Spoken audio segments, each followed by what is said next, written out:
नमस्कार मंडळी. तर बिग बॉस मराठी सीझन 6 मध्ये आत्ता दीपाली सय्यद आणि रुचिता यांच्यामध्ये खूप असं भयानक असं भांडण झालेलं आहे.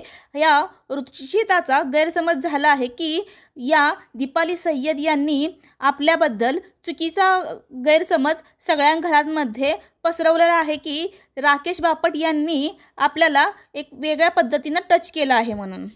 आणि याची सगळी अफवा ही दीपाली सय्यद आहे या फिरवत आहेत म्हणून. आता नेमकं काय घडलं आहे हे जाणून घेण्यासाठी तर आज संध्याकाळी बिग बॉस बघणं तर रंजक तारीख धरणारच आहे. कारण की दीपाली सय्यद आणि रुचिता यांच्यामध्ये वारंवार थोडेसे खटके उडतच होते. पण आता असं झालं आहे की दीपालीसाठी या रुचिताने खूप मोठं असं ॲलिगेशन लावलं आहे.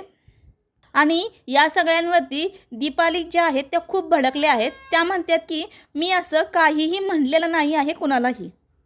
आणि या दीपालीचा कसलाही वयाचा वगैरे कसलाही मान न ठेवता ही रुचिता आहे ती हिच्या अंगावरती धावून गेलेली आहे आणि तिला काहीही बोलत आहे असं या प्रोमोमध्ये तर दिसतंय.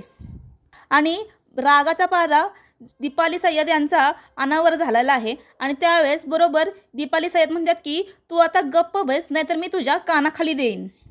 पण इथे रुचिता ही गप्प बसणाऱ्यातली तर नाहीच आहे ना. कारण की ती किती बोलते हे आपल्याला सगळ्यांना माहीतच आहे. आणि याच्यावरूनच दीपाली सय्यद यांनी त्यामुळे दीपाली सय्यद ही तिच्या कानाखाली अशी लावून दिलेली आहे. पण ह्या रुचिताचं जे बोलणं आहे वागणं आहे याच्यावरती सगळे प्रेक्षक मंडळी पहिल्यापासूनच नाराज आहेत की ही नेमकी अशी का वागते. हे कुणाच्याच असं की इतपत कोण वागतं. अक्षरशः ही लोक म्हणतात की ह्या रुचिताला बाहेर काढा म्हणून. तर हा प्रोमो तर दाखवण्यासारखा दाखवला आहे मस्तपैकी.